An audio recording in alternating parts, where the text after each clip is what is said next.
Well, good evening. Hey everybody, how you doing? Good to see you. I know you can't see me yet, but I was wondering if you can see this little black thing that I got on my neck here. It's some stitches in that. I had a cyst back there. I went to the dermatologist on Thursday of last week, and got sliced and diced all over the place in an effort, my friends, to be prettier for you. I'm serious. I just want to be prettier. I had, let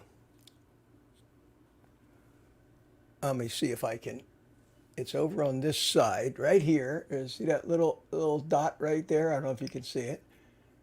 And then under here, right there, I had some of those little bumps. I've had them for 30, 40 years, and they just annoy the hell out of me, and they always look stupid. So I said to him, I had a big cyst in the middle of my back, a sebaceous cyst. I had one on the back of my neck.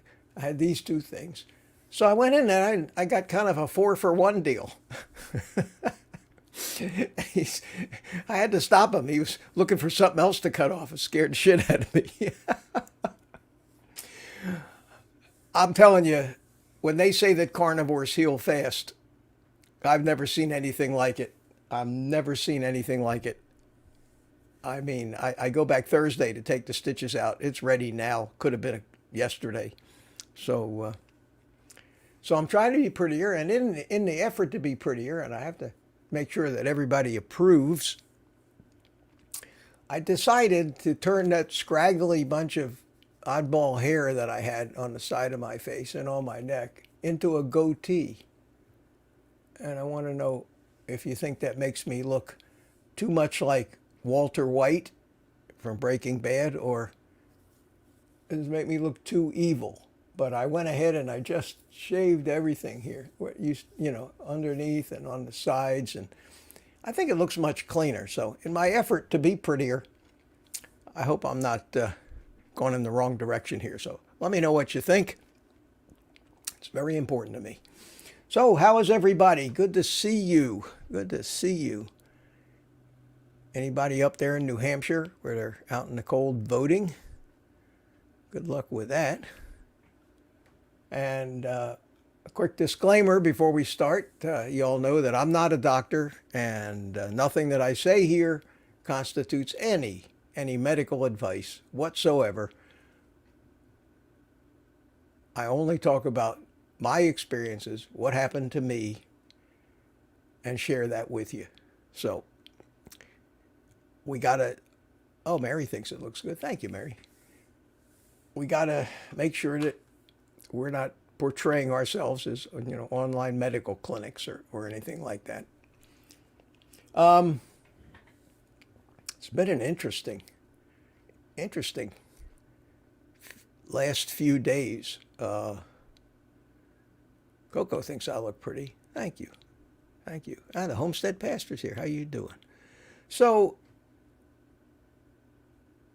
a lot of stuff's going on in this world, and I kind of got bombarded with a lot of it today, and kind of got me down a little bit. And I hate to let this stuff get me down, but it just does. A lot of the stuff that you see on YouTube, opposition stuff to what we're doing, is just so stupid and so ridiculous, and seems to be going more and more mainstream. And I want to talk about that a little bit in a while. But let me say hello. I don't want to do what I did last week and start saying hello to people and end up spending 2 hours going through the entire chat. But let me start here. Drone shots. Jody, my friend, how are you doing? And then Bomba Girl left a message, said she's asking for prayers. I hope you're all right. I hope it's nothing serious, and I'm sure everybody would be happy to if you have no reason, if you have a reason why you don't want to tell us what we're praying for, that'd be okay. But let us know. Let us know if you want to. And Mac, BB1 Mac is here. Good evening to you. Pete, the Primal Timeline. Pete's becoming the next big thing on YouTube. I love the commercials, Pete. I love the commercials.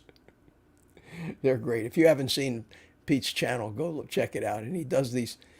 This video was brought to you by, and then he does these knockoffs on ridiculous commercials. And he's a great editor, and he does a great job. So good to see you, Pete. And let's see who else we got. We got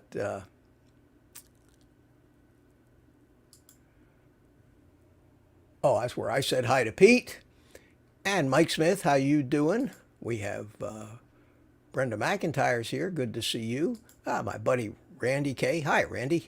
How are you doing? And Richard Williams from Copper Hill, Tennessee.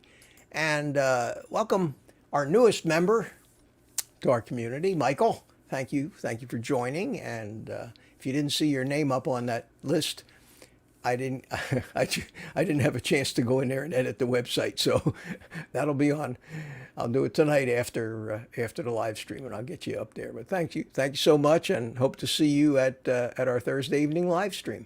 That'd be great. BB1 Mac. That's not the Charlie Brown theme. The Charlie Brown theme's a little different, but it does. I guess it is a little reminiscent of it.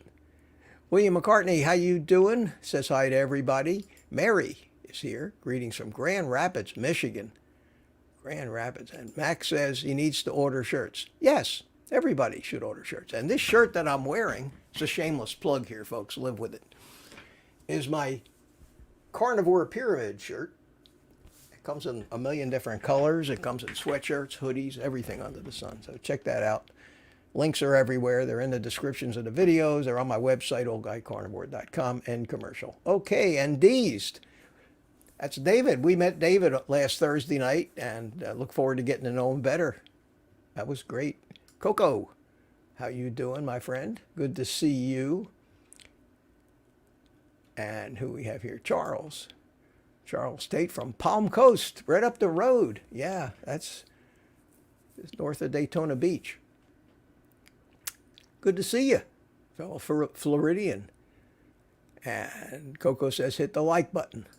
I don't generally ask people to hit the like button and subscribe. I try not to sound typical YouTuber. I work real hard at that. I don't open all my videos with, what's up, YouTube? Yeah, I can't stand that stuff. Shedley appointed me the carnivore leader. I'm a long way from that, but thank you. How you doing?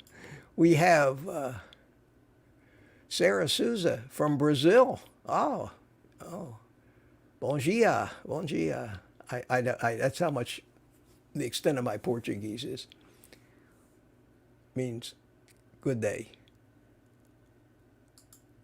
And here we have, is that Cheryl Lee? I don't know how to pronounce that, but hello from Arizona. Michael thinks my beard looks good to him. That's great. William McCartney also. Mary thinks it looks great. And Plan 360 says hi. Coco's complimenting me again. I'll take it. She thinks I look pretty. We have the Homestead Pastor here. Good afternoon. Super thankful for me. Thank you. You may be in the minority, but I certainly appreciate that. We got Jim Pollock here. Hello, Mitch. Happy Tuesday. Yes, I'm well. Doing these live streams make me happy. I gotta, right before this live stream started, like 5 minutes before, I kind of got upset by a comment somebody left, and kind of ruined my mood. But I'll get it back here in a few minutes. Michael, what does Michael say? Michael says, you're as smart as the doctors are. Well, I'm going to show you a doctor here on a video here pretty soon, and if that's the way doctors are, and you've probably seen this video today already, but I'm going to replay it because it just astounds me that doctors that are well respected can spew out the misinformation that they do as if it's actually fact and not the propaganda that they were taught 40 years ago in medical school, and they haven't opened their eyes and looked around since. And that's one of the reasons I kind of got my mood down. Is just, it's a fight. It's an absolute battle. It's a David and Goliath. And David doesn't even have a slingshot in this fight. That's how bad it is. That's how outmatched we are. Coco says, skip the hellos. One blanket hello will do. Well, Coco, that's true, but I always found that people, at least at the beginning of a live stream, like to see their name up on the screen, and I like to do that. So we'll do this for a little while, but not all night, that's for sure. Maybe another 5 minutes of it. We got Mar. Hello from Nebraska. And Cats217. Hit the like button, folks. Thank you very much. I appreciate that.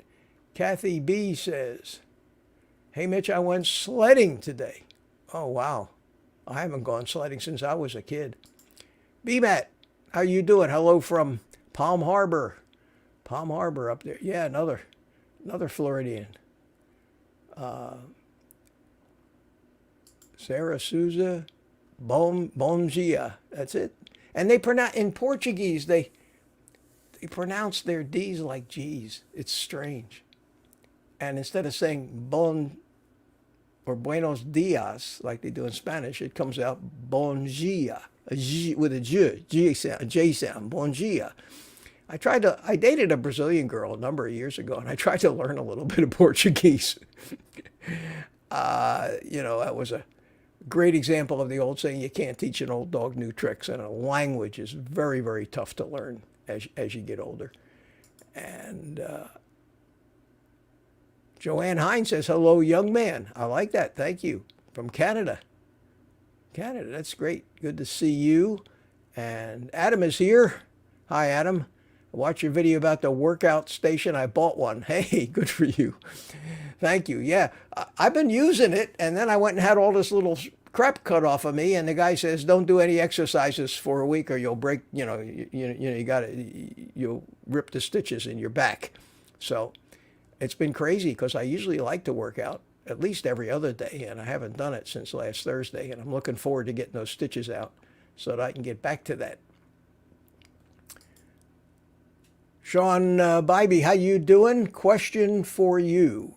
Does not having a gallbladder affect things being in the carnivore diet?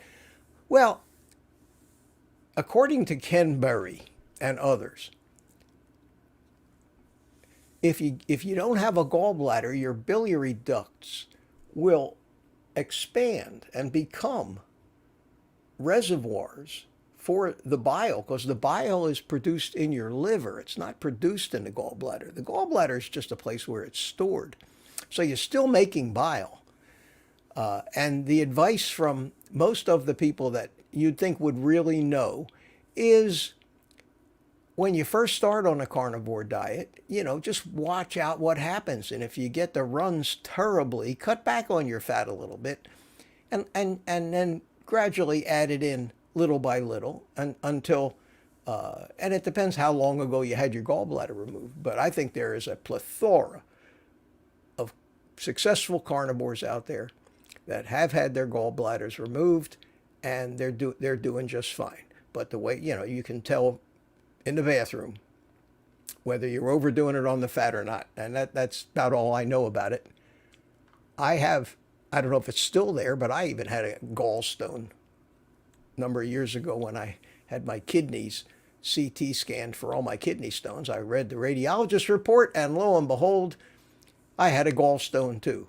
It hasn't bothered me. I don't know if it's still there. I don't know if it's dissolved. I don't want to know. If it causes me problems, then I'll know.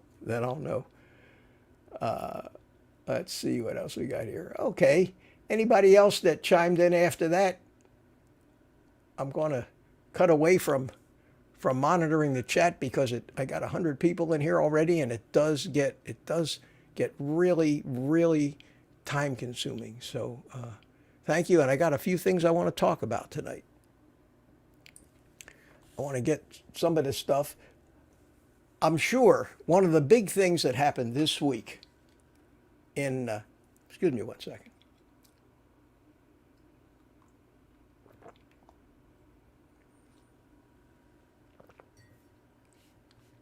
One of the things that happened this week that was a major thing in the low carb, in the keto, and the carnivore community was the release of Nick Norwitz's study with Dave Feldman.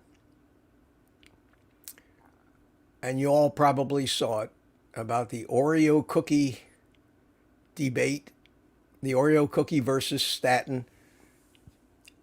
This video I made a video pointing you to that video because I think that's something that everybody, not just in our community, everybody in the friggin' world should know, that although it hasn't been proved by big, huge, major randomized control studies yet, what we've suspected about how LDL and HDL and lipid metabolism and this new lean mass hyperresponder and why some people's LDL goes sky high like mine, why other people who do a low carb or a carnivore or keto diet, their LDL doesn't go up, and in rare cases it goes down.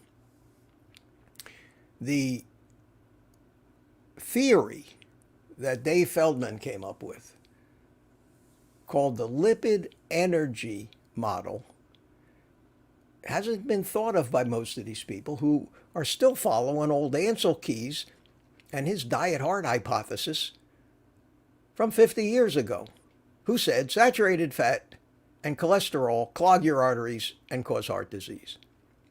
And we know that's not true. I mean, we just know it. Nobody who has an interest, like big drug companies or big food or Coca-Cola, is going to put up any money to fund studies that could hurt their sales. So Dave Feldman had to do a GoFundMe and raise private money to do this study that he's doing with the lean mass hyperresponders. And the results, even though the study isn't complete yet, and they're doing some offshoot studies, the results are so promising, and they fall right in line with a lipid energy model, which basically says and delineates between the lipid biochemistry of somebody that's not overloading with sugar and actually metabolizing fat as their primary fuel, as opposed to 95 or 99% of the rest of the world that eats so much sugar that they very rarely wake up those fat metabolizing pathways. And when your body's running on fat, a lot of things work differently. And the main thing that works differently is the fuel has to get to the cells. The fuel has to get to every cell because the metabolism is in each individual cell. So if you're a sugar burner, you're running on glucose, and that's just dissolved in your bloodstream, and away you go. If you're a fat burner, that fat has to be transported through the bloodstream in lipoprotein particles.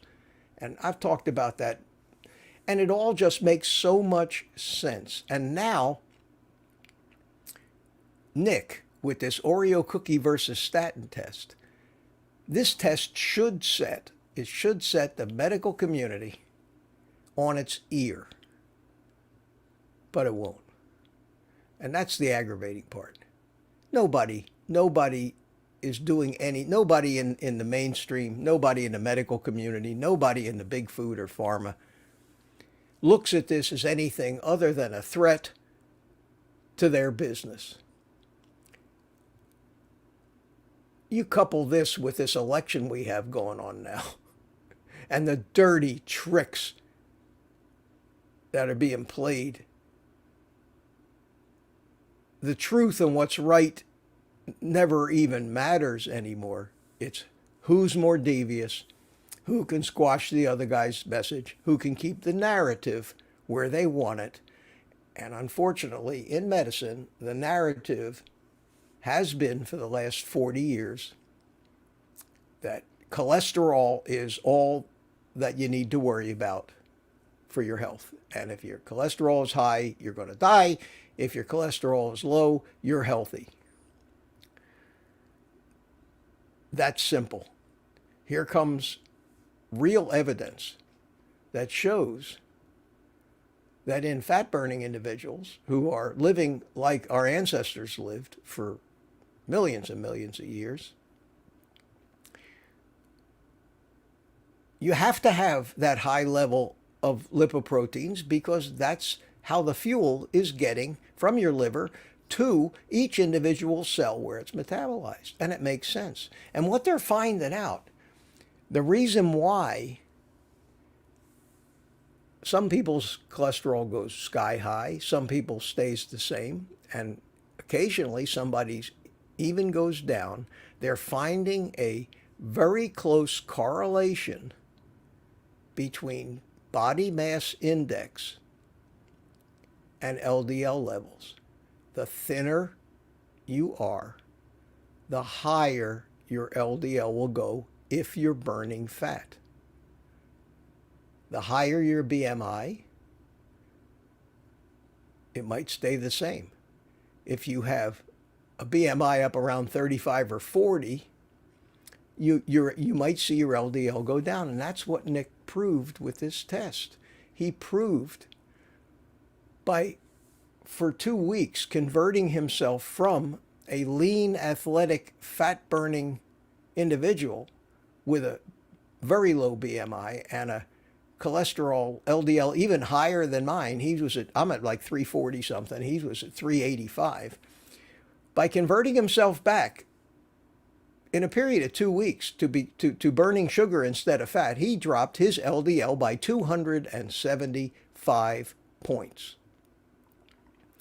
Now, the standard medical community would look at him and pat him on the back and say, now you're healthy. You were really in trouble with that high LDL, but now that you're eating a sleeve of Oreo cookies every day, we feel much better about your cholesterol numbers. And isn't that absurd? Isn't that absurd? So then he went off the cookies and gave himself 3 or 4 weeks to get back to normal. And then he started taking a very high dose of a statin. And he did that for like 6 weeks. In that 6 weeks, the statin lowered his cholesterol about half as much as the Oreo cookies did. He did it, I don't want to say as a joke, more of a jab to prove a point, is that, hey, world, hey, medical community, you guys got it all wrong. I can lower my cholesterol anytime I want. I just need to go on a poisonous sugar diet, and the more sugar I eat, the lower my cholesterol is going to be. And if you equate that with good health, then we all should be lined up at the Haagen-Dazs store tonight. But that never worked for me. The minute the sugar came back into my diet, all the health problems came back too. So Nick, he's a brave kid. He's 28 years old. He's a brave kid.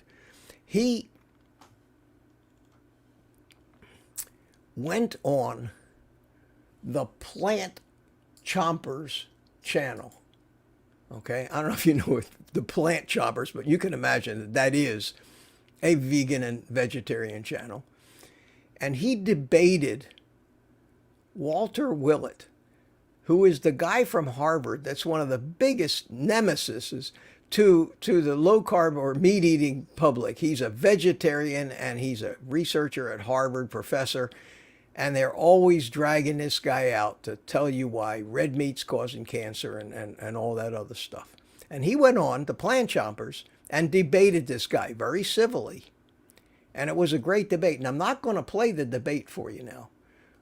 But I am going to play something that surprised the hell out of me when I was watching it. And so I'm going to play it for you. And let me just get this set up to do this. I'm going to add this to the stage, and I'm going to hit play and just Statin watch. did. What? There is a lot of sensational language around Nick's experiment on social media, which Nick says was sort of the Who's that guy? Look at that. Can you imagine my surprise? About a minute and 15 minutes into this video, I see my face pop up on the Plant Choppers channel. I don't know whether to be insulted or flattered, but you see, I had the Oreo cookies because I did a video pointing people to Nick's video about the Oreo cookies, and they used the thumbnail from my video. So I was kind of flattered about that. At any rate, your guy, Mitch, is now a big star because I appeared for 3 seconds on the Plant Choppers channel, and that's not one of the things that annoyed me today. The one that annoyed me today, and I'm going to show it to you here, and I'm sure Shawn won't. This is a Shawn Baker video, and I'm sure this won't bother him because, you know, go watch the video. But I'm gonna play this because I was speechless after I saw this, and let me get him up. Okay, and he's talking about. I still got a comment sitting up there. I keep doing that. I keep leaving comments up. He's got Fox News on the TV over his shoulder. I'm sure some of you has seen this video already today. I'm looking at the chat here. Gordas says, my BMI is 24, LDL is 330. Yeah, my LDL is 340, but my BMI is a little under 20. So I don't worry about it. And the more of this stuff comes out, the less I worry. But this one here, watch this. This is, the typical talking head television news anchor, Dr. Mike. Yeah, that's not his name. Kind of a guy who is the go-to for Fox News whenever they need an expert medical opinion. Here you go. What do you think of this carnivore diet? First of all, can you lose weight with it? And secondly, is it good for you? Well, first of all, it's complete nonsense. I mean, there's a lot of ways to lose weight, Stuart. You know me, I don't equivocate. There's ways to lose weight, and this isn't one of them. But I'll tell you what this is referring to when you say weight. That fat, saturated fat, is a more condensed energy source. So if you ate fat all day long instead of eating sugar, you could conceivably lose weight.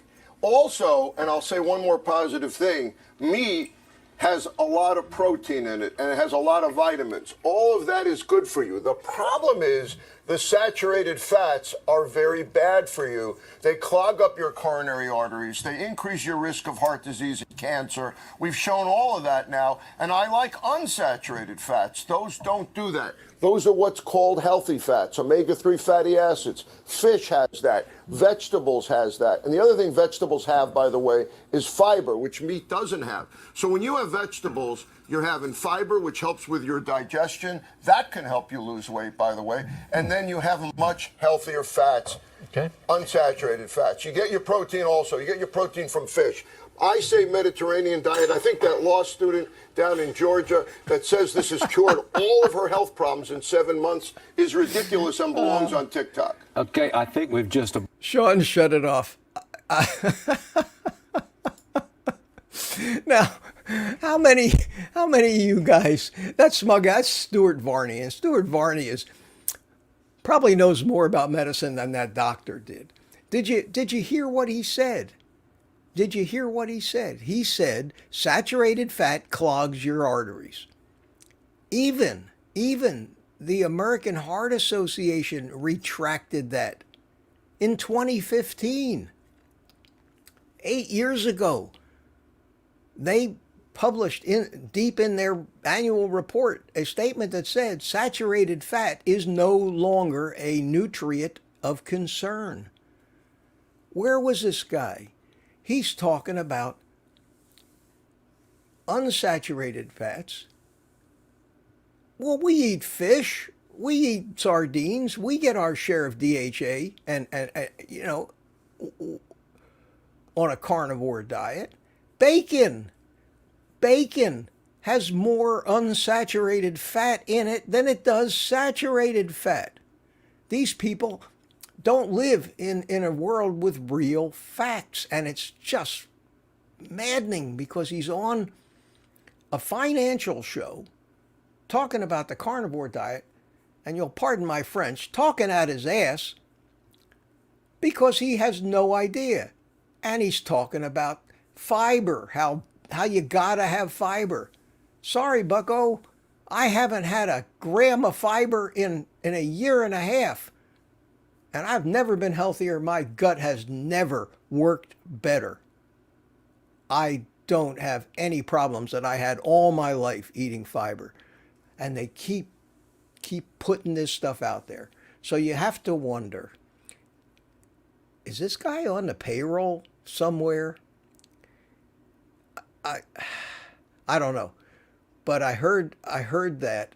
And then, if I wasn't aggravated enough, I must be a glutton. I must be a glutton for punishment. You know, I love Bart K, and a lot of you know who Bart K is. Maybe some of you don't, but I love the guy.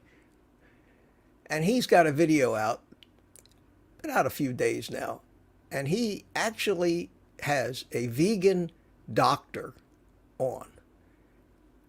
And if there's anybody that can debate anybody on biochemistry, it's Bart K. This guy knows his stuff. Andrew H. says Bart is great. Yeah, and he's a character. He's very entertaining. He's got a great sense of humor. He rubs, a lot of people get the wrong idea about Bart, but he's a great guy. He had me on his show. I had a ball with him, and so he's debating this vegan doctor, and this vegan doctor is spouting off all this biochemistry crap, and I'm saying to myself, this guy is just flat wrong. He's flat out wrong. He's talking about stuff that just isn't happening, all to make a case for the fact that you're actually, he was trying to make a case that we're better off burning sugar for fuel than fats. And that's what got us into all this trouble. So I ended up watching that. That was almost an hour.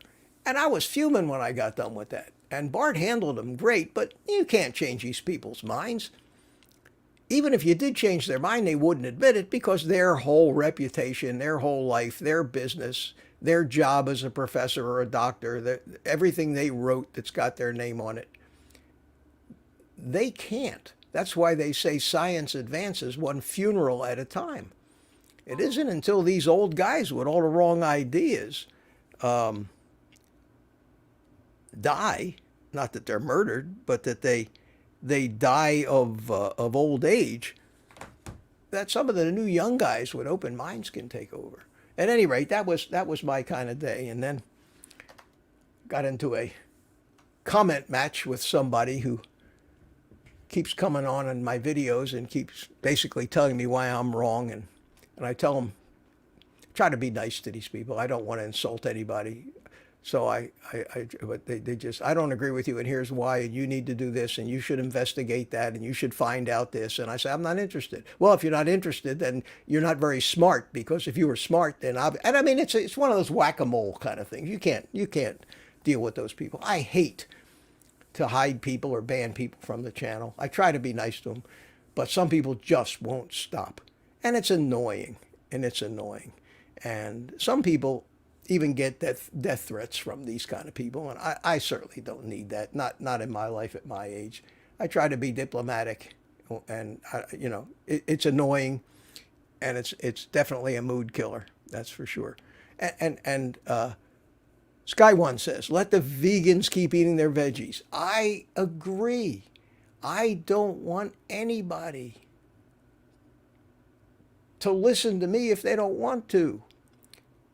I don't care. I just don't care. I don't want to work that hard to try to change somebody's mind that's dead set against this. That's why I stopped talking to all my friends and neighbors about it. It's too much work.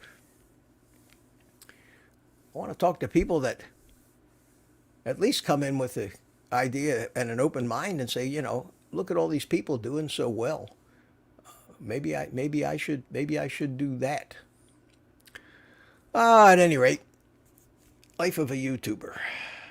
I had a few things written down here. Anyway, Nick Norwitz with the Oreo study, that boy is making the rounds.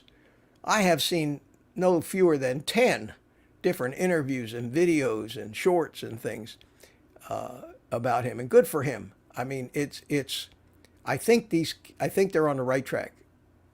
I know last year in Orlando at the keto thing in August, I actually spent a few hours talking to Dave Feldman, he and I, and he was telling me all about the work he's doing and everything. And I think he's not a doctor either. So here you got two non-doctors, non-PhD biochemists, just citizens with a brain who have done a lot of studying and looking into this and how it works. And that conversation that we had was more meaningful than you find at a medical convention. But who are we? We're peons. We don't have the letters, all those letters after our names. Dave is an engineer. I guess you all heard that Ken Berry's Twitter account got hacked, or X account. If you haven't heard that, it did. Somebody actually managed to take over his account. They changed his password, and they put up and I noticed it before I heard it. I heard it. Ken said it last night on his live stream, and I heard that he. I saw it on Twitter earlier in the day. I saw a post. It said, Dr. Ken Berry, I have 10 MacBook Pros for sale for $600 each. I've turned my direct messaging on.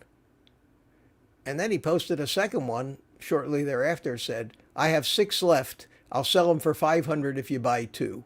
And I'm saying to myself, what the hell? What the hell is this? Ken Berry is selling Apple notebooks now? And I said, no, there's something fishy about this. And sure enough, I tuned into his live stream last night, his Monday night live stream, and he did talk about that. He's kind of aggravated about that, and I would be too. Imagine with all the followers that he has on X or Twitter, and somebody can actually get in there and hack in and take over your account, change your password, and have absolute control over what's going out. And I hope they shut them down. But it's not easy with these huge tech companies to get just to even get somebody's attention. It's just not easy. I don't know. So that happened. That happened too.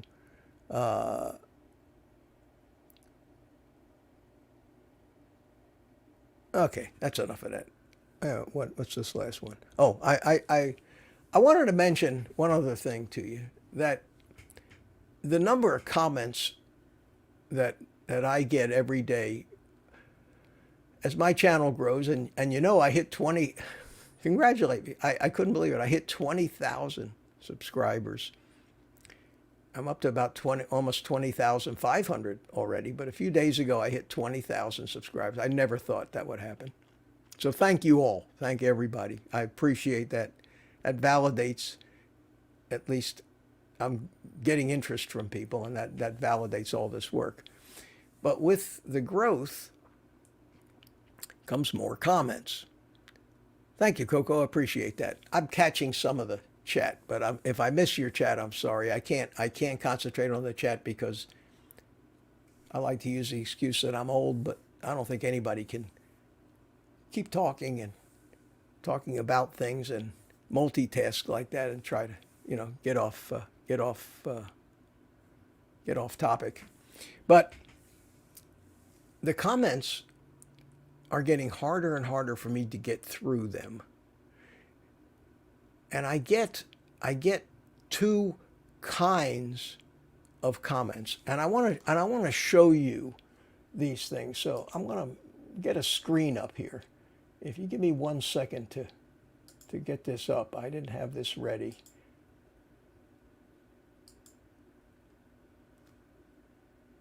Let's see, comments are here. Okay, so here's what they do for me is they give me all my comments, and I have filters here. I can search for a particular comment. I can see comments just from channel members. I can see public subscribers. I can see the super chats and super thanks. Only those comments. I can filter them. But the most important filter is the one that's up there right now that says, I haven't responded, and it defaults to that. So these comments here, I answered all the comments right before I started. I answered the last of them. There's only like 4 or 5 of them here that I haven't answered yet because I have a video up today that I didn't expect it to get much action. It was the one about the artificial intelligence, but I thought it was interesting, so I put it up. That's not the kind of video that I get a lot of views on or a lot of comments, to tell you the truth, but I thought it was really, really interesting that you're getting the same propaganda through this artificial intelligence, and that's a scary thought. And I wanted to show you that, so I did. So since I started this live stream, I've gotten 4 comments, but usually I'll see 100 or 200 comments in here, and there's the comment that I see, and I can give it a heart right here if I want. I can say give it a heart. This one came in 22 minutes ago, and this is how come I can usually answer them pretty quick. I usually give them a thumbs up, and then it gives me some default answers that's artificial intelligence, that it, based on the comment, that would be a quick way for me to answer it and make it more personal. I use them sometimes. Most of the time I just type them out. You've helped me a lot. I'm almost 80 years old, and I'm still struggling with my excess weight. Thanks to your advice, I now believe that I can fully be successful. Thank you so much. Okay, so I like this one. You are so welcome, and I'll reply. And that's how I'll answer a comment. But if I take and turn off this I haven't responded filter, now we got comments. I mean, hundreds and hundreds and hundreds and hundreds and hundreds of comments. And you'll notice underneath some of those comments, there are multiple replies, okay? This one, this is my reply right here, but somebody else replied to her too. And if somebody happens, and a lot of people read the comments, I can tell because of the number of thumbs ups a lot of these things get. If somebody were to reply by hitting this button on somebody else's comment, it does not show up on my I haven't answered page. Instead, this is where it's time consuming. I get an email, and I get 100 of them a day, letting me know that somebody left a reply to the main comment. And so anytime you see a long change where it says 10 replies, 5 replies, 6, anytime somebody leaves me a comment in there, I have to go hunting for that. And it is very time consuming. And I'm almost at the point right now where I don't have the time. I just can't do that anymore. I can't go hunting, searching for these comments buried in some thread underneath somebody else's original comment on the video itself. So if you want to comment on the video you're watching at the highest level, and I'll get it in my feed, and it'll get read and get answered. The other ones, unfortunately, I don't have the. I just can't keep searching them out. It takes hours to do that. And I've been doing it, and it's just getting too cumbersome. Another thing that happens is this tag over here says held for review.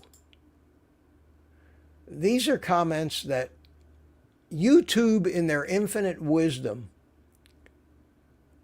thought they're fishy, they're spam, and especially if there's a link in them, a link to a video, it definitely ends up in my held for review. So if you do leave a comment on one of my videos and a day or two goes by and you go looking to see if I answered it and you don't even see the comment, usually I'll get a comment from you back that says, "Why did you delete my comment?" It wasn't me. It was YouTube. And every couple of days I manage to think about going into this held for review section, and then I can actually look the comment over. So here's a comment that YouTube thought there was something wrong with. They were commenting on Victory Luck's comment, "When you said to have food ready quickly, I actually cried because I feel like I've been fighting cheating emergencies."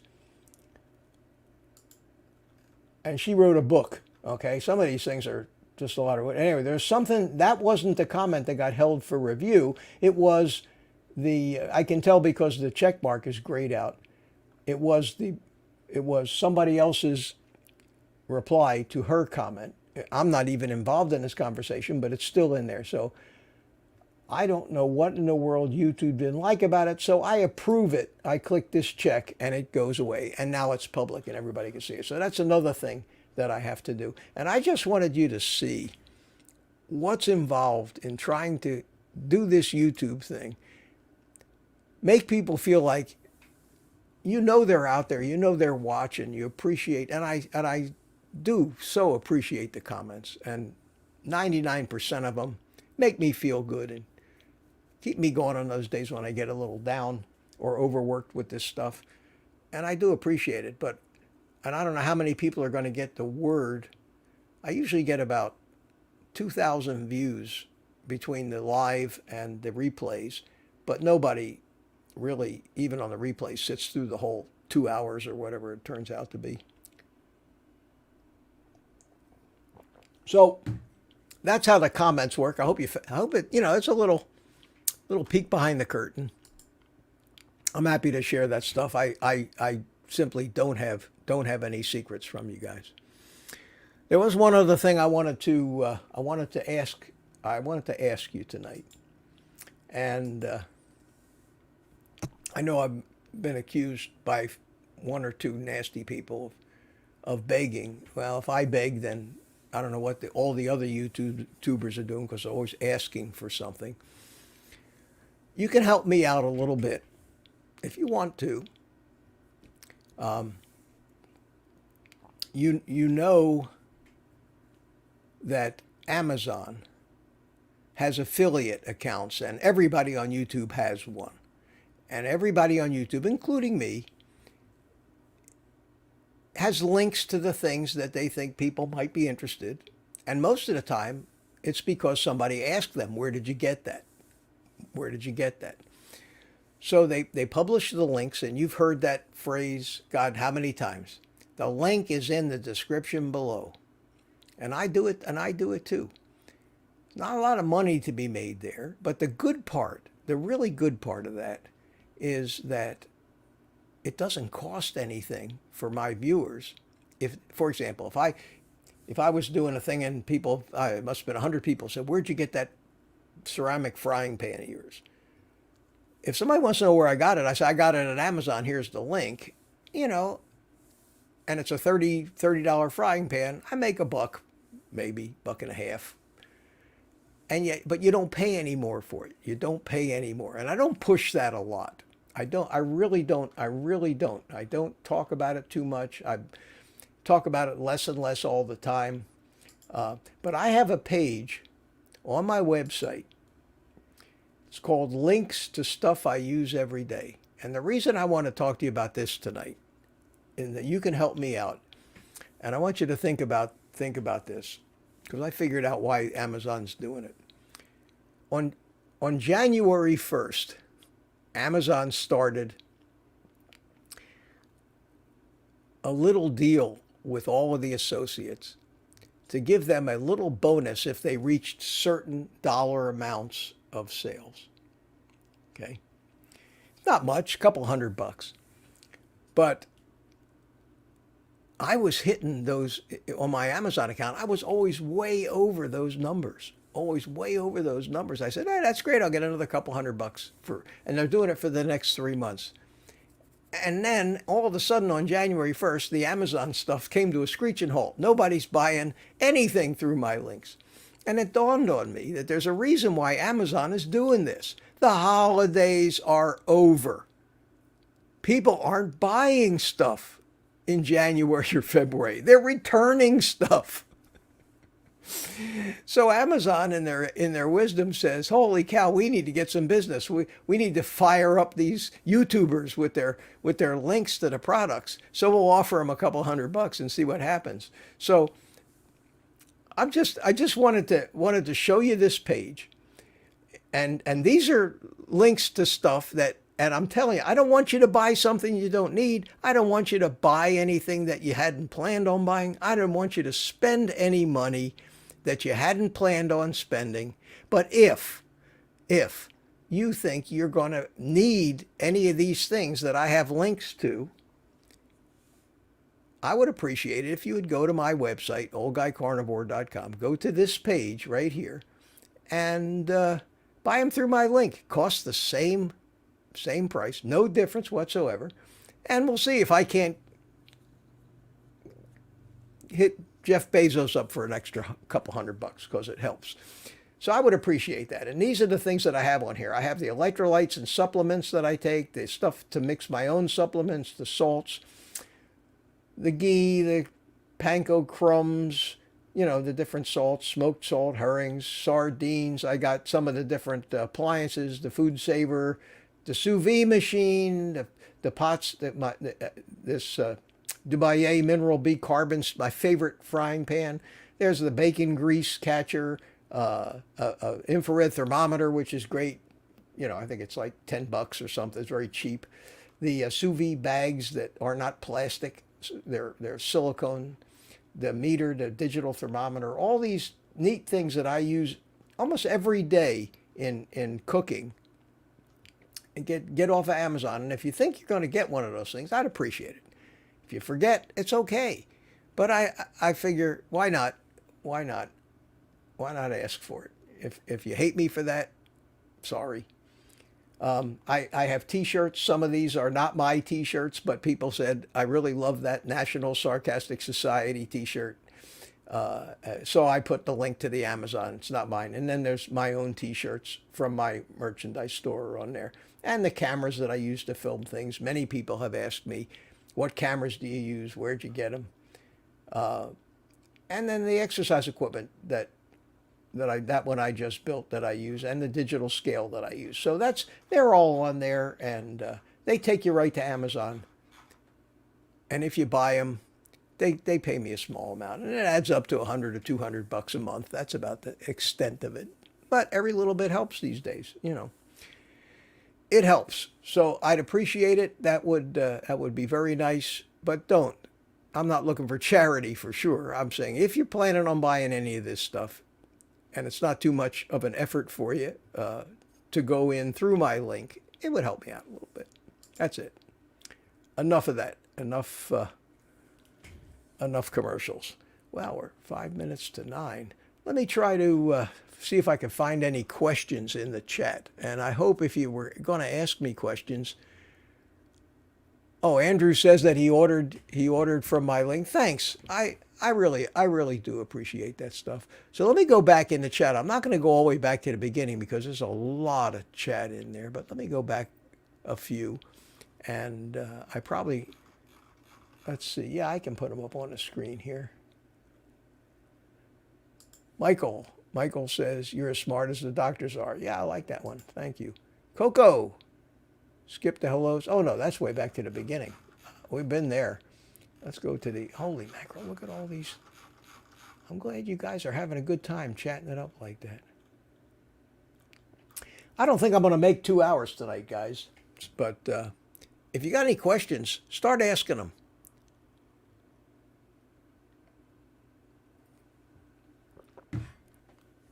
And I'm going to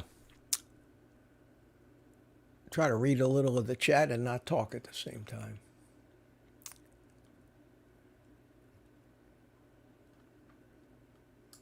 Oh, Karen's, hello from Canada, interested to see behind the scenes. Oh, well, I got behind the scenes, Karen. That's behind the scenes. See that? If you guys really are interested in this, this is my studio. This is what I have. I can't do this on a notebook. And I'll show you what all these different monitors are.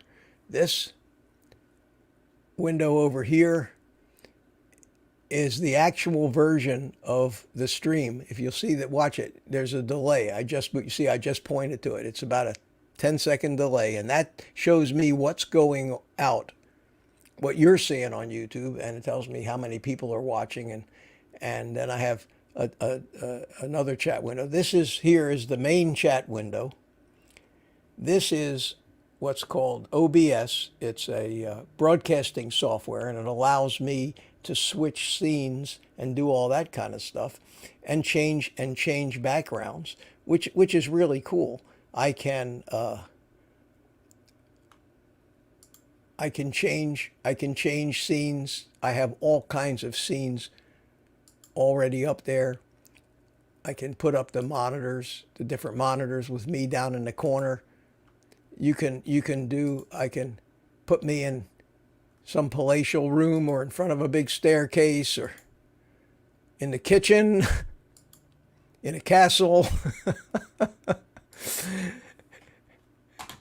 It's really tricky, but that's controlled by this over here. This is the OBS software.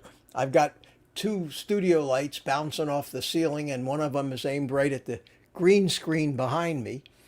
And for those of you who don't know, that behind me is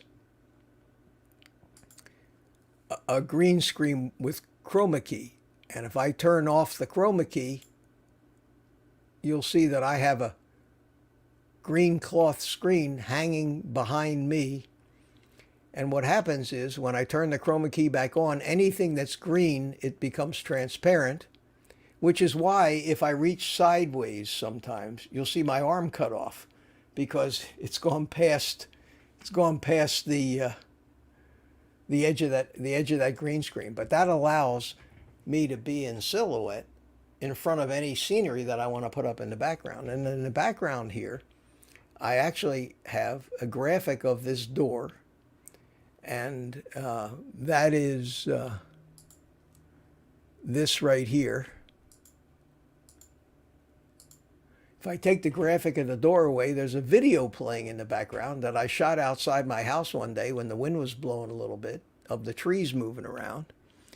And if I turn that off, then it just goes to black, and I can build up any kind of a scene that I want. So it's incredible, and this is what they do in movie studios and TV stations.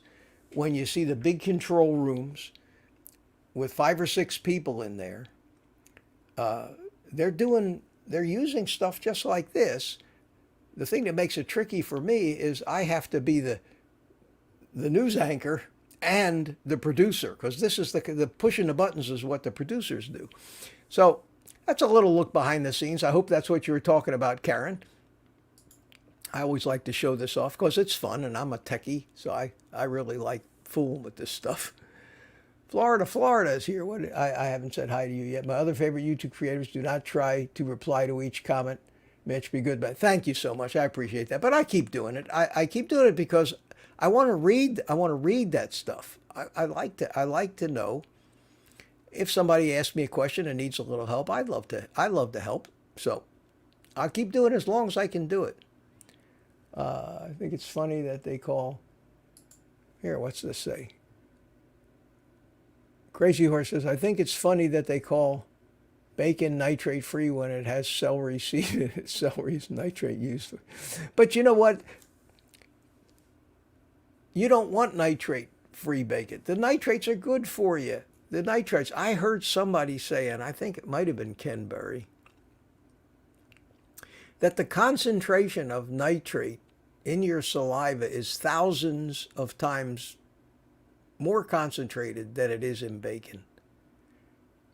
And you need nitrogen in your body. In fact, we go out of our way to get nitrogen, NO2, nitrogen dioxide, in our bloodstream. So there's so much of these rules and things that they talk about that are just backwards. I think they just guess at this stuff. Andrew says, I love my new scale I ordered. Thanks. You're not. Thank you, Andrew. Thanks so much. I like that scale. It's pretty close, too. It gives you a pretty good count on about 13 different metrics. Body fat, BMI, lean muscle mass, body fat percentage. It really is interesting how they do it. I don't think it's going to be as accurate as a scan, a DEXA scan, but it's still pretty close. So one thing I've noticed is it may not be exactly on the number, but it is consistent from day to day. So you can see trends. You can see trends develop, and it gives you, and it charts that stuff out. Oh man, Andrew, you're buying all my stuff. You want to be like me? Yeah, because everything that's on that page is what I use. I mean, I've been through a lot of stuff to find what I think works the best. And he bought the Mueller pan too. That's a great frying pan, and it's only like $30 too. And even if it lasts you a year, throw it away and get a new one. It doesn't have the forever chemicals. It's a ceramic coated pan, but the non-stick works just great. Just great. I buy a new one every year.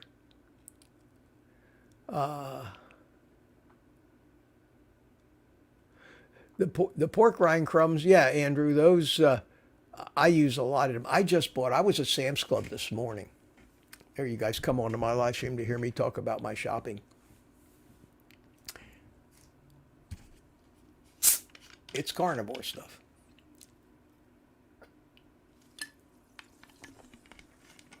I went to Sam's Club this morning. I hadn't been there in a while.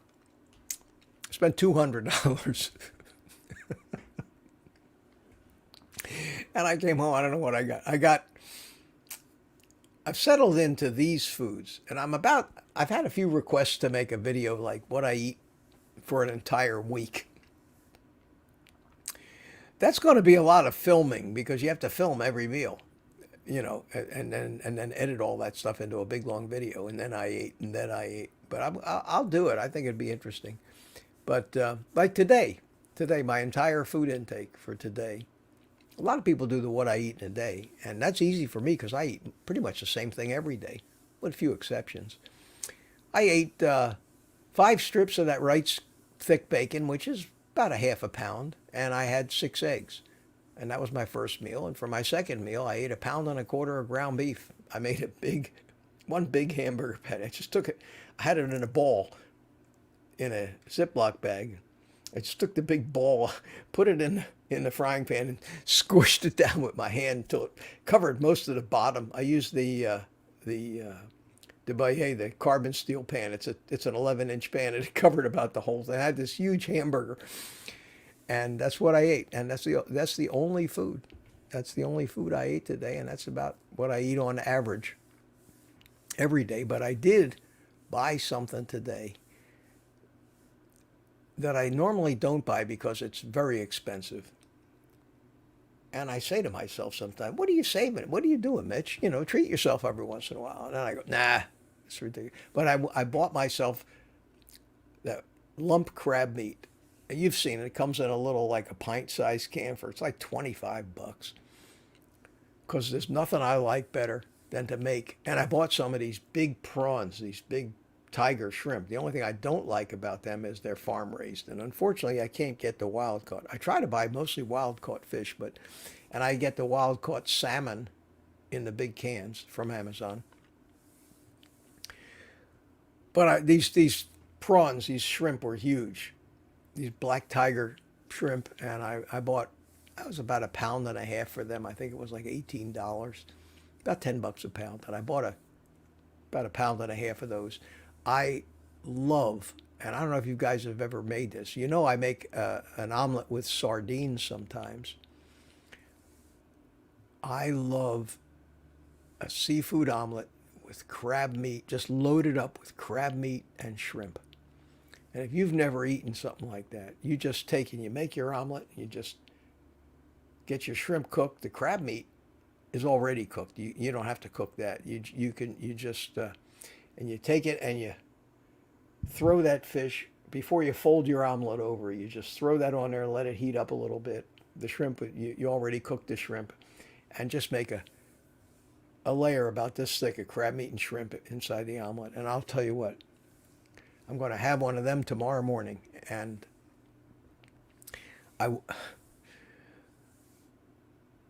the problem, I want to video me cooking one of those, and I might do it tomorrow.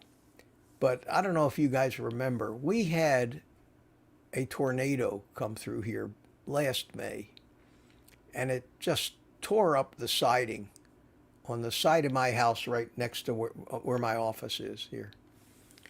I've been waiting because there was so much damage from that storm. I already had my whole roof replaced from it. They finally got started replacing the siding this week. They're outside banging and sawing and making all kinds of... I can't film in the house unless I do it early in the morning.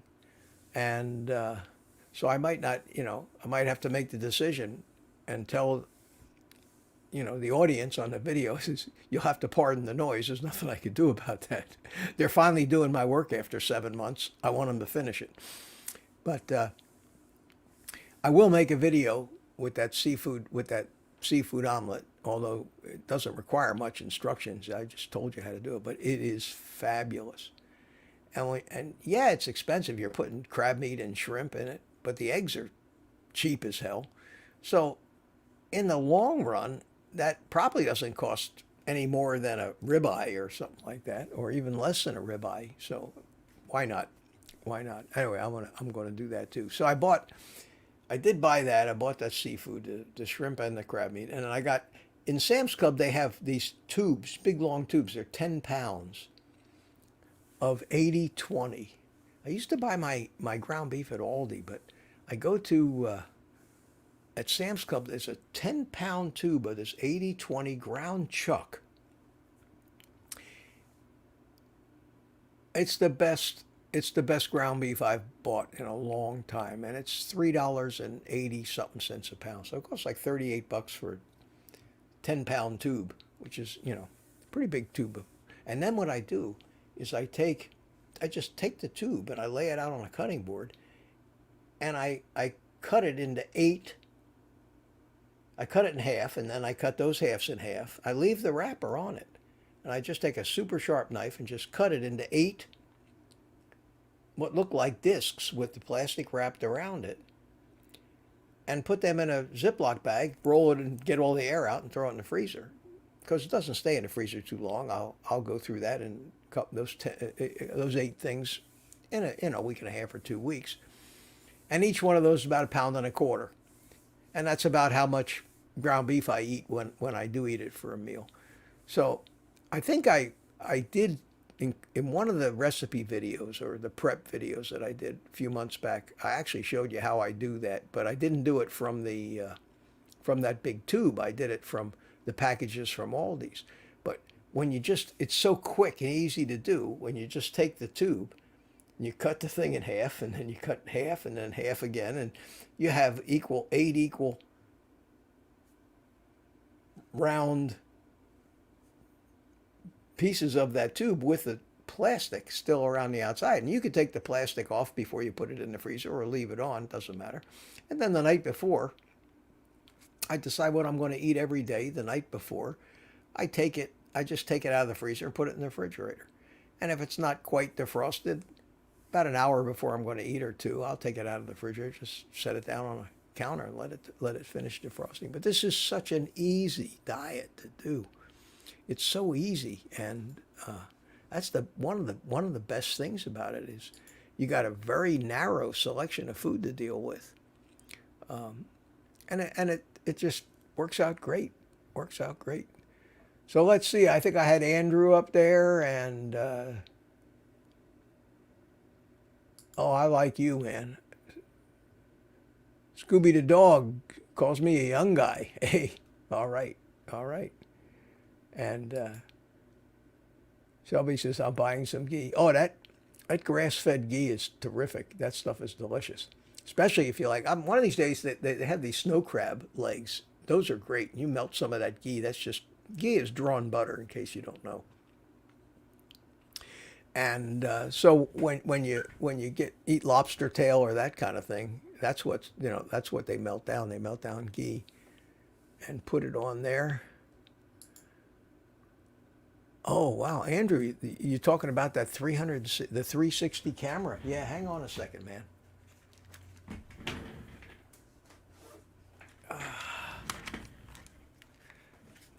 See, I'm such a techie and such a photographer and cinematographer. I love this stuff. I never get to talk about it. I don't talk about it in the videos. Sometimes I think maybe I should be a tech channel, but there's too many of them. This is that camera that you see when I'm in my kitchen. I have two different cameras that I use in the kitchen. I have this one, which is the 360 degree camera, and it's got lenses on both sides, and it stitches together. And when you edit, you have everything is photographed. It's like you're standing inside of a sphere, a ball, and everything from directly above you to directly below you in every direction. And you can move around.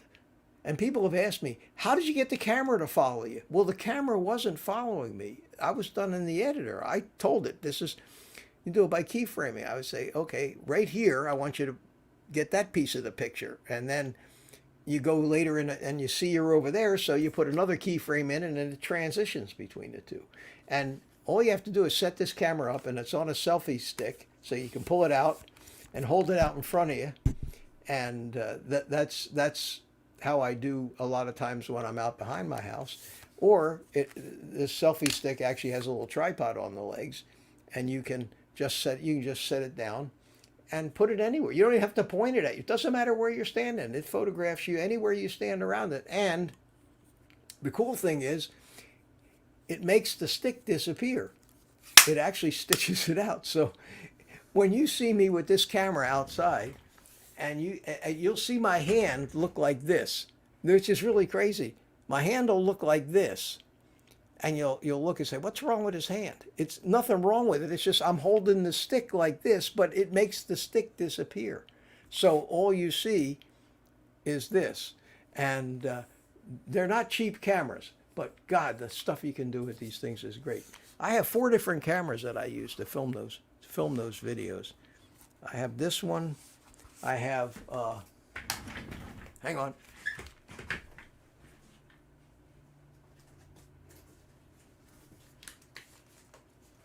Get a chance to show off my cameras tonight if anybody's interested. I don't know.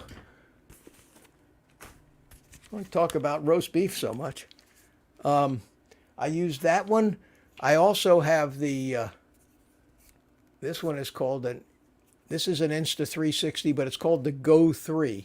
It's not a 360 degree camera, but this thing is a great little selfie camera. This thing flips up like this, and you can shoot yourself with it.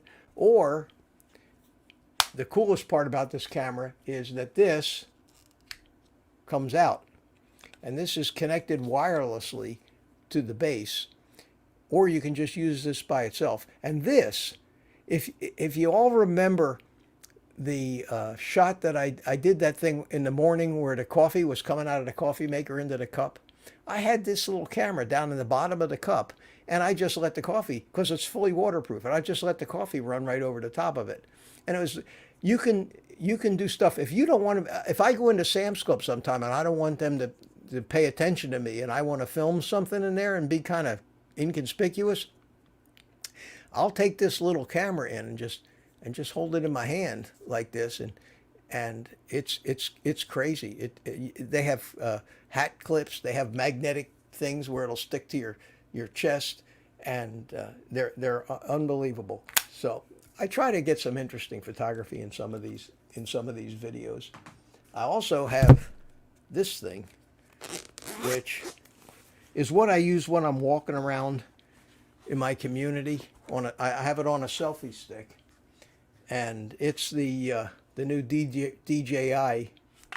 It's called the Pocket 3, and it has a gimbal on top, and it's all stabilized, and this will track you too. This thing will track you and always keep whatever you want to track right in the center, no matter how you move the camera. You notice the head is staying level. It's always pointing in the same direction. That's a fabulous little camera too. So that one I use when I'm going for walks mostly, and sometimes in my kitchen. Sometimes, so if you see me do a video in the kitchen where the camera seems to be following me over a small range, that's this little camera. That's this little camera here. And then I've got an old GoPro, which is back from my drone days. So that's enough cameras for me. But that's what makes this stuff enjoyable for me. Part of the creativity. That's why I like to do the live streams with some interest in the background, things like that. I know it's not necessary to talk about how to cook a chuck steak, but I try to keep the quality of the audio and the photography up there. I don't know if it makes any difference whatsoever on YouTube. So many people just sit in front of their notebook and record it, and their videos they're a lot more popular than me. So content counts. I don't know how much all that fancy stuff counts or not, but I like to keep doing it. Wow, look at all the chats.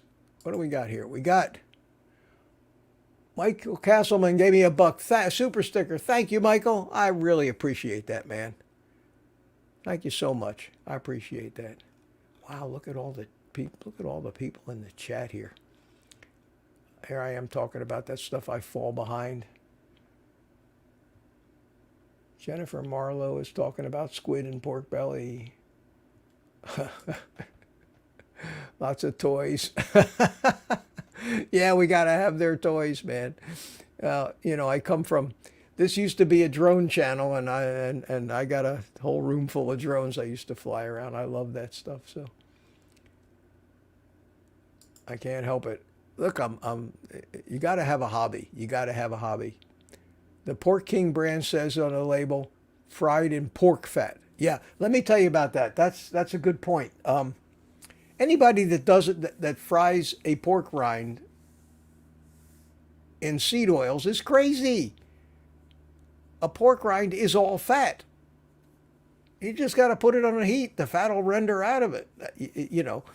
The two brands that I use the Pork King brand, and I use the Panko pork crumbs. Both of them have no seed oils or anything bad in them. They're totally harmless. And I don't know if you know this about a pork rind or not.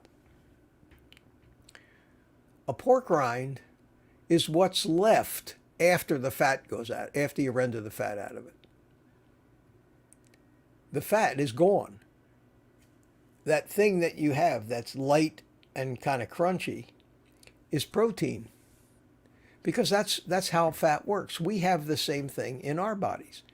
Our fats have a structure, a scaffolding of protein, so that the whole mass of fat keeps its shape. When you heat it up and render the fat out, you're left with that scaffolding, that lattice work of protein, and maybe a little fat left in there. But when you're eating a pork rind, you're eating the protein. The fat is pretty much gone. They probably package that fat up and sell it as lard in the stores. So pork rinds are a godsend to carnivores. I take a bowl full of pork rinds, sometimes for a meal, or sometimes as like an appetizer for a meal. If I'm going to have a hamburger, before the hamburger, I might have an appetizer, and I'll take a bowl of pork rinds. And I love this smoked salmon, okay? And that stuff's expensive too, but I take some smoked salmon, and I'll take the pork rind, and I'll put some smoked salmon on top and eat it on. It's like eating things on crackers, and they're great. Back in when I was on keto, shouldn't even say this, but I used to love peanut butter on the pork rind. Oh God. And the problem was, like most of the stuff that was sweet, I would consume an entire jar of peanut butter and an equivalent number of pork rinds. I just can't stop eating that stuff. I'm an addict to the highest order, so I haven't had that in years. But I always kept looking for more and more things that I could pile on a pork rind. Tuna on a pork rind was great. If you make tuna salad with a bacon mayo or something that doesn't have seed oils in it, you use or butter mayo or some kind of mayo. You could probably use avocado oil mayonnaise. They sell that, but I just can't stand the taste of that stuff. But I used to make tuna salad, and my favorite way to eat tuna salad was to put it on a pork rind and just eat the whole thing like a big hors d'oeuvre. It adds some variety to the beef, butter, bacon, and eggs that is the mainstay of this diet. Now, I don't do it too often, but sometimes think about it. If you have something that you think might be tasty on a pork rind, it gives you a little variety, makes it a little more interesting. But don't go crazy with that stuff and start adding things that are sweet and sugar, and because then we're off the diet, back to where we started. Pete said something here. Awesome camera collection. Yeah, thank you, Pete. Sometimes I'm in the kitchen. I actually have 3 cameras going together at the same time, and well, that kind of filming. You're an editor, and then I just sync all the timelines together and just cut back and forth between them in the editor. And then there's the sound, and so I've got a collection of wireless mics and lav mics and all that kind of stuff, so I can get pretty good sound when I'm out there.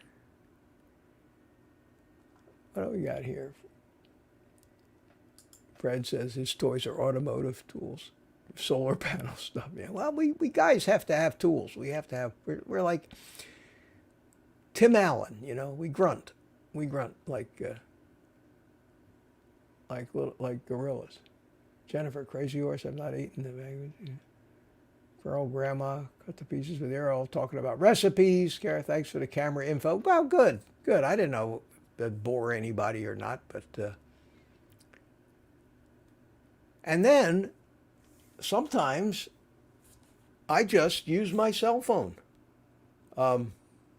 Sometimes I just use my cell phone. I was in Sam's Club today, okay, and I hope we'll see if I can show you this here in the camera. If you can see the cell phone, maybe it looks clear because it's shooting a picture of that's the camera. It's shooting a picture of the green screen. I want to do this, and I want to go here. Let's see if I can make this work. This is Sam's Club, and as I'm walking through Sam's Club, I'm looking at the pallet loads of crap. All of this stuff is garbage. It's all cookies and crackers and Cheez-Its, and I would say half. Look at the aisles of the.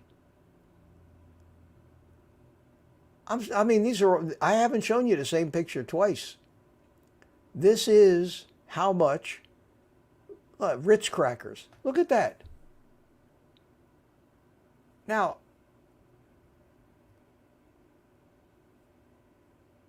looking at this isn't the scary. The Oreos. Look at that.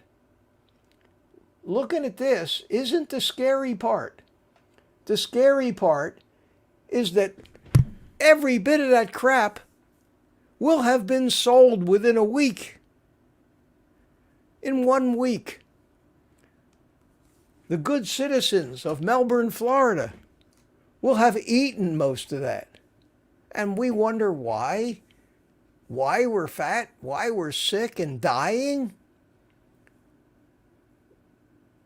There's thousands, tens of thousands of pounds of seed oil, sugar, and grains. Because that's all of that stuff is made out of those 3 ingredients. And natural flavorings. I mean, think about it. Am I the only one when I walk into a big box store like Costco or Sam's and see to the horizon pallet load after pallet load of Oreos and Cheez-Its and chips and sugared sodas and all these different kinds of waters they have that are all loaded with sugars. Pardon me. And I mean, it's absolutely nuts. How do you change that? How do you change it? And then you get to the meat department and you go to buy some ribeyes and they got 10 or 15 packages of ribeyes.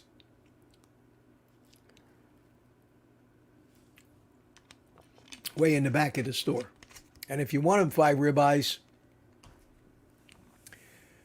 take your blinders with you. Get some glasses. When I was learning how to fly way back in the old days, I was getting my pilot's licenses. In order to practice instrument flying, which is blind, we have to fly by the gauges. We had these hoods that we wore. They went over our head and they stuck out, and you couldn't see anything except what was right in front of you. We need those to go shopping these days. In order to get to the meat department in just about any store, grocery, think about it, where the meat department is in your Publix or grocery store, you have to run the gauntlet. And if you know what that means, a lot of people don't know what the term run the gauntlet means, but it's like the obstacle course. You have to run, because everybody's trying, it's like a hazing ceremony in a fraternity. You have to run through this stuff without getting hurt. Well, you have to go buy all of that crap that's designed by the color of the packaging, by the photography on it, that make it look absolutely irresistible to an addict. You have to buy all that stuff. Most people never make it to the meat department. Another thing I bought this morning in my little shopping trip was Wright's bacon.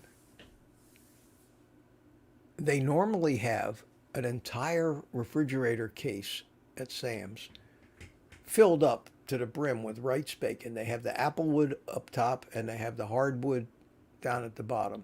Okay? The whole case was empty today. They had 2 cartons sitting on the floor, and that's all they had. And I'm saying, whoa, didn't their shipment come in? Are we having another? But it was still only $16 for 4 pounds, so it's still, the price was great. I have 6 times 3, 18. I have 18 2-pound packages of the Wright's bacon in my freezer right now. 36 pounds. I had 8 pounds less when I went to Sam's Club, but I did buy another 2 of those. They come 2 packages stuck together, so you get 4 pounds for $16. So I bought 2 of them. It's my biggest fear in life. Some people are afraid of running out of money. Some people are afraid of running out of gas. Not me. I'm afraid of running out of bacon. So I sleep good knowing I got 30 pounds of bacon in my freezer. And I always stay ahead of the game. And when I get it, I take a marker pen and write the date that I got it on the outside. And I stack them up in such a way, like, last in, first out, or first in, last out, whatever, where I know which one is the oldest one at all times. And I always take that. But I try to stay way ahead of the game because they did have a problem where it was a shortage here a few months ago.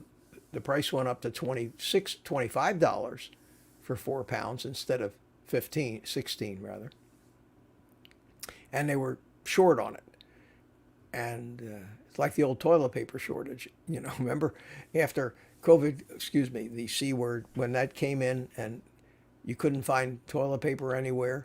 Well, when the toilet paper finally came back into the stores, everybody bought 10 times. They bought enough toilet paper to last them the rest of their life and took it home because they were afraid that they wouldn't, make it through the next toilet paper shortage.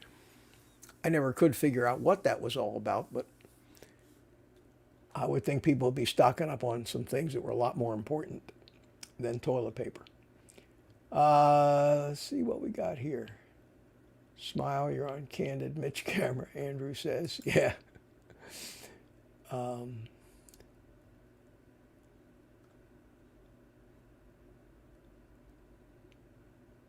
Coleman T, you don't have to watch the chat. No, you don't. Nobody has to watch the chat. That's for sure. Mark's channel. Hi, Mitch. Def cool about the cameras. Yeah, well, I'm surprised you guys like the cameras. That I got it down to a science filming these things. You have to because it takes hours by the time you film them and get them transferred into the computer and then get them edited. And the thing about the 360 camera, I love the thing. It's great. But you pretty much have to do 2 edits. The first thing you have to do is edit the actual 360 footage to convert it into a standard flat thing. And that's where you're telling it where in the sphere you're in that you want in the shot and zooming in and out and however you want it.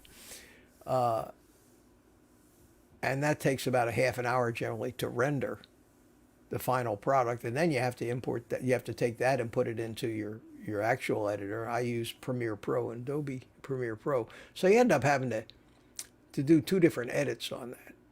But it's worth it because it's really cool and it lets you do some amazing effects. If I had one camera, it's hard to say. It would be a toss-up between that DJI with the gimbal on top and the 360 camera. And those are the 2 I use the most.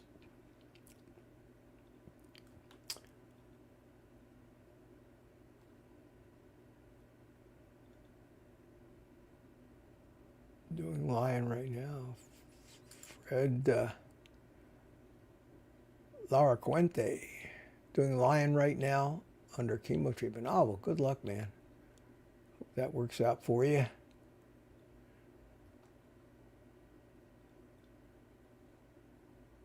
Mark's channel. My weakness. Oh, RC and motorcycles. Mark, you're like a brother from another mother. But RC was my main hobby all my life. In fact, that's why I had the drone channel. And if you go back, if any of you people want to see good old Mitch flying model airplanes, it's this channel. Used to be Old Guy in a Drone. Now it's Old Guy Carnivore. I changed the channel name. I'd taken almost a couple years off when I had my brain surgery and came back as a carnivore instead of a drone guy. But I've got close to 500 total videos on this channel, and about 150 of them are carnivore, and the rest are all model airplane and drone flying channels and building drones and workshop videos and all that. If anybody's interested, just pull up my channel page and start going backwards. You'll find all that stuff. In fact, I actually had a comment on one of my really old drone videos today, and that showed up in my comment list that I showed you earlier. And that's a blast from the past. It looks like Coco left us because Jennifer said goodbye to her. Crazy Horse. What does Crazy Horse say? My tools and guns is the...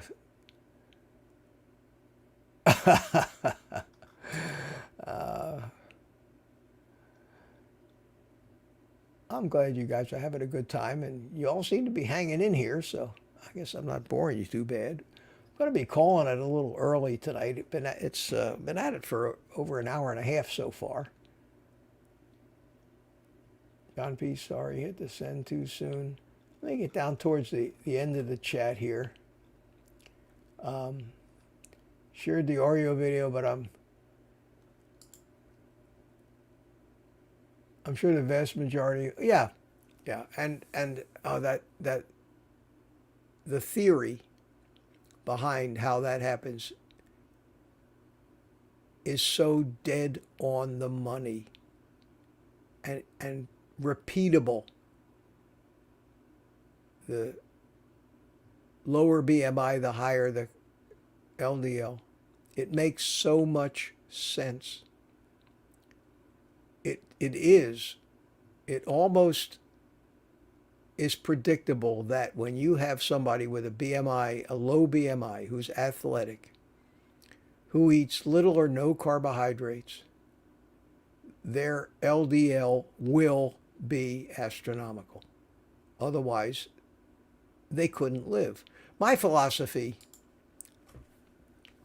and let me finish up on this note, my philosophy is always that we cannot outsmart our own programming that has proven itself up to the task through every kind of condition, every kind of weather, every kind of food source for 300,000 years as the species that we are now, for 2 to 3 million years as our ancestors of still considered humans, genus Homo, all the way back to Homo naledi and Homo erectus and all the homos, right on up to Homo sapien sapien, which is what we are. We all have very similar biology, similar programming.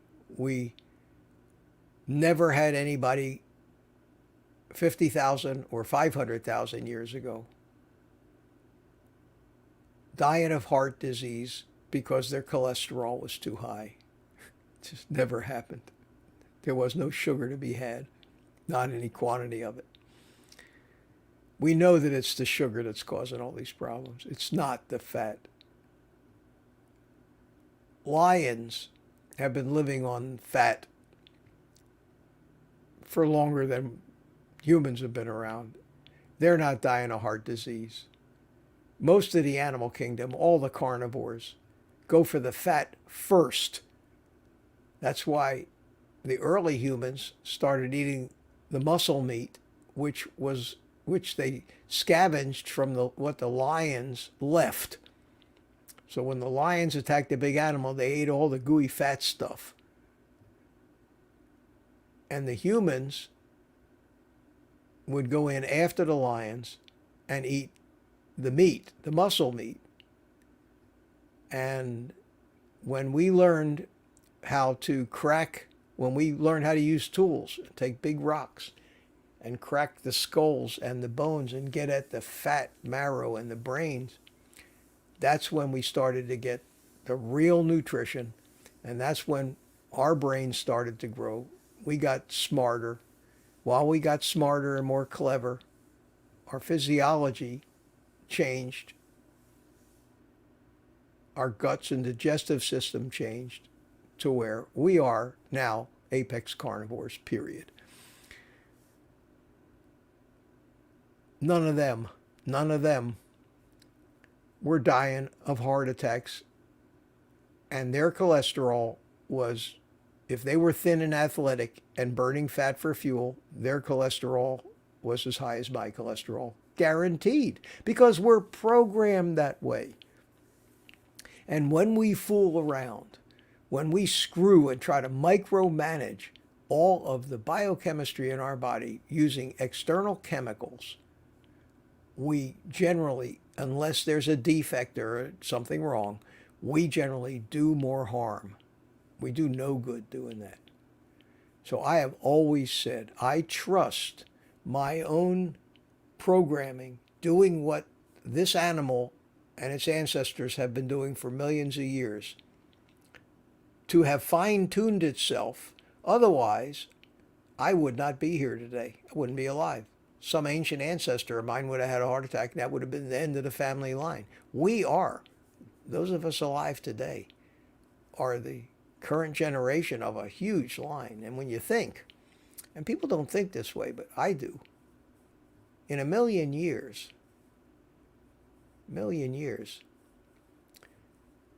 that's 50,000 generations. 50,000. What are the odds that some ancient ancestor, some Neanderthal or Homo erectus, or one of your ancient ancestors that was around a million years ago, which is not really that long ago in geological time, it's fairly recent.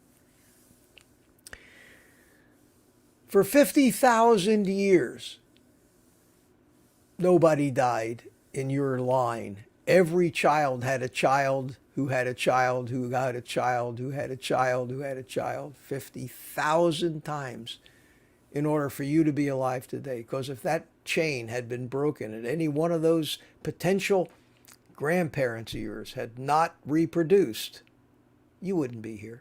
The odds of that are spectacular. Something worked right. I'm going to trust that more than I trust a drug company that doesn't care about me and wants to make money.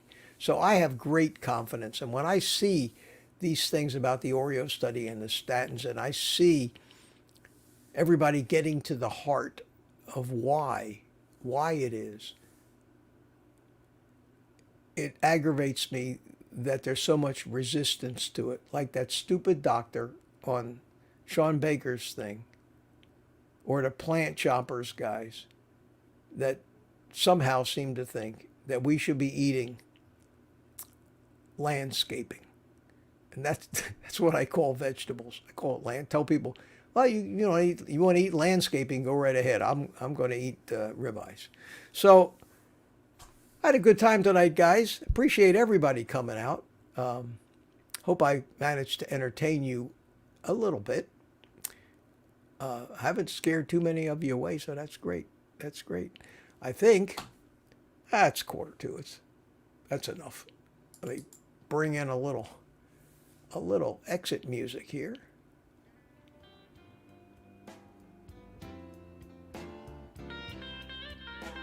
Ah, love that.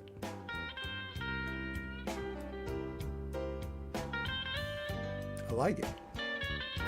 And thank you so much. If I didn't get to you in the chat, I'm sorry. If I missed a question of yours, I'm sorry. One of these days, if this thing keeps growing, and it's growing slowly, but if it keeps growing, we get more and more people, I'm going to be asking a few of you who I see here every week, if you would not do me the honor of becoming moderators of the chat. If you know what that is, you've seen in these chats where people have blue wrenches. They have the power to kick people out if they're being nasty. I had them in my live streams on the drone channel. It's handy to have sometimes because if something happens and there's a question, they can get my attention and I can answer it if it's something important. So I'm not ready for that quite yet, but we're going to do it here pretty soon. So with that, you know the drill. Take the rest of the day off. I'll see you, members of the private community, on Thursday night at 7. And eat meat.